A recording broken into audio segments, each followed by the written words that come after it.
Let's ask Marc Jackson. He joins us now on the Boardwalk Honda Hotline. Marc, I saw you tweet earlier today, and I said, all right, I got to talk some hoops with Marc. It's been too long. Ben Simmons, it looks like he's going to be having a new role on this team. And is that because he fits that role better, or is it that Brett Brown finally trusts someone else to take him out of the other role? Look, gentlemen, listen, let's not get anything confused here. Ben is still going to be doing the same old, same old. He's still going to be catching the ball, acting like a Tesla Model X, and with his speed from 0 to 60, and still be the primary ball handler. It's just that they added another floor spacer out there to help space the floor, to help Ben get to the rim more, as well as gives Joel more room to function around the box area. So he's still going to do the same thing. He's still going to be the primary ball handler. So I don't want nobody to expect Shake Milton be bringing up calling plays. No, sir. Ben would still have that role. So is Shake Milton, in your eyes, ready for the role that he's about to get into? I mean, he's only played 5 games or so with this group, and Marc, he's played 0 minutes with the starting unit. 0, none. He hasn't, but he's proven the fact that he's capable.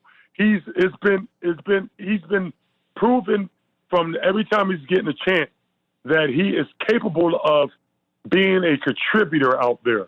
I really like that decision because also he was a point guard in college, and he is capable of doing that. Where do you think Ben will succeed the most as a 4? Repeat that. I'm sorry. Where do you think that Ben Simmons will succeed the most when he's playing the 4? I think his numbers will be the same. I believe his assists might go up.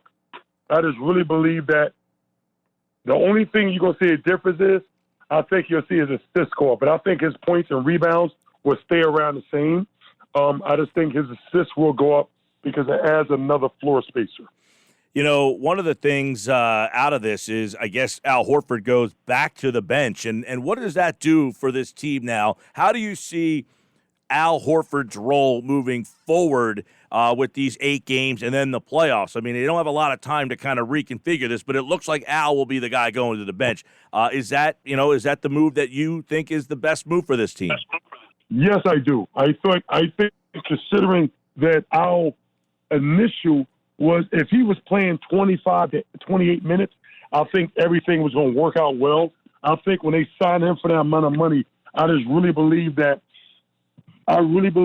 you have expectations of this guy playing 38 minutes a game.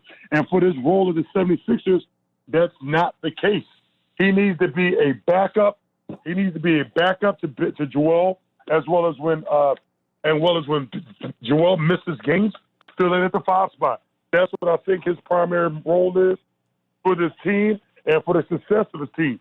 But when you see how much he's making a year, you expect a little more. But I think with Al, if we can rely on him to accept that role, everything will be fine. How do you view Tobias Harris at the small forward position compared to the power forward? Well, I think Tobias is a mismatch problem when he's at the 4. At the 3, I think he's – how can I say this? I believe that he's capable of doing good things, but I really believe that for him to really flourish, he has to play the 4. I really think when he has a big advantage at the 4 over teams, and he's a help floor spacers, and then when you put the smaller players on, he can use his shoulders and his side. Marc Jackson, NBC Sports Philadelphia. Of course, you saw them all season long during the Sixers pre- and post-game coverage. They'll be back on August the 1st, and we'll have that game for you live here on 97.3 ESPN. So, it looks like you're going to go back with Shake Milton and Ben Simmons, Richardson, Tobias Harris, Joel Embiid. You mentioned Al Horford coming off the bench. What is the rest of that rotation? How deep does Brett Brown go, and who deserves to be getting playoff minutes? Well, I think with this rotation, I believe you got Shake, so you got Shake in the starting lineup. So with Shake in the starting lineup, you still got Alec Burks, you got Al Horford, you got Furkan. Don't forget about Furk, and Glenn Robinson Jr. That's 9. I believe that Glenn Robinson expected to be playing consistent minutes, and when he got here, I think the wires were crossed, and he wasn't given the opportunity. But I really believe they might need to count on him to be another wing defender for this team. So Mike Scott, Matisse Thybulle, do they have roles, or are they kind of odd men out at this point? I believe. Okay, let me take that back. I believe that Matisse has earned minutes. I think when it comes to playoffs, we know how he is on one end of the floor, but can he shoot the ball well enough to command playoff minutes? So the Matisse question is scratching my head because I think now I believe Glenn Robinson is a more consistent three-point shooter, and he gives you a little something of Matisse on the defensive end. My only question is if Matisse can show them in the next 2-3 weeks that he can shoot the ball good enough, I really believe Matisse gets that ninth spot over Glenn Robinson. Do you think that Al Horford could be used more with the pick-and-pop game? And if so, do you think that will happen now with the new rotation? Absolutely. I think that's where he flourishes. Picking and popping to the top of the key, and if he's not open to hit the shot at the top of the key, he's also a great passer from the top of that circle. And when you close out at him, he's a good enough passer and facilitator to get everybody else open shot. Marc Jackson, I want to ask you then, where the Sixers are the 6th seed, without having home court advantage, really, does seeding matter? Not at all. Not one. Don't expect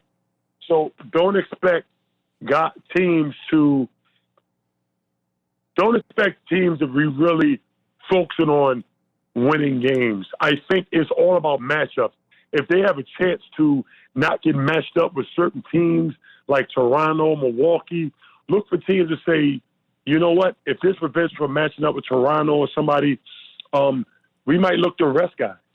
I don't think the Sixers will, because I think they want to look at wherever they fall. But some other teams are going to try, like in that West Coast, some teams are going to try to avoid meeting the Clippers in the first round. All right, let me ask you this.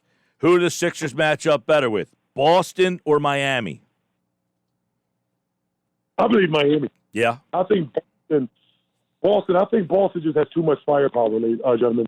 I really do. I think Boston has too much firepower, some young guns, and people forget about Hayward because he's had a couple of nicks during this season. But I really think he is capable of being a big-time playoff contender, and I wouldn't want to see Boston early. Okay. Who would you rather face in round 2, Toronto or Milwaukee? Milwaukee. Oh. I think 76 got Milwaukee's number. Toronto, and I know they got that beast called Giannis, a.k.a. the Greek Freak. I understand that. But I truly believe that if I'm the 76, I want to see Milwaukee. Yeah, I do. You wonder if Milwaukee are the best. I think the Sixers get them. You wonder, Mark, if this layoff, they're a team that likes to shoot the three, if this layoff will bring them out a little sloppy early. Exactly. And you know what just sets all that up is Giannis. Giannis sets up that team's three-point shooting ability. And I'm curious, like you just said, I wouldn't mind taking a risk on collapsing that defense, forcing guys in the paint, and forcing them to kick it out, make them guys reach from the three-point line early into the restart. All right, we'll leave Marc Jackson with this because Marc Jackson's a big man. What about the big man, Joel Embiid? What do you anticipate seeing from him? You know, we heard, he's been working out. He's been in here 6 days. We've all heard that before. What Joel Embiid will we see in the bubble? I hate to say this, guys, but I'm scratching my head just like you because I don't know what can we see from anyone with this restart because the layoff has just been so crazy. But I'll say this, though. If I had to bet my money on who would have the better start in the restart, will be people like Joel, people like Ben, even people like Giannis. Giannis. People that's going to you got to scratch your head about what can we expect from Tobias? What can we expect from Richardson, from Shake? What can we expect from the guys who rely a lot on the three-point line? You know, with this kind of layoff, have they been getting the shots up? Have they been getting the reps in? Have they been able to? I really believe that's the one. Guys that work more around the rim, to me, I think will have more success early. He's Marc Jackson. The NBA returns in just a couple of weeks. The Sixers, of course, Saturday, August 1st. You can hear that game right here. You can hopefully see Mark. You guys will be back in action, Mark, I would imagine, on NBC? Hopefully. We're still waiting to do some math on that, but hopefully. All right. Marc Jackson, and, of course, he, like all guests, appeared via the Boardwalk Honda Hotline. Mark, you the man. Take care, pal. Thanks, guys. Have a good one. Marc Jackson, Sixers pre- and post-game.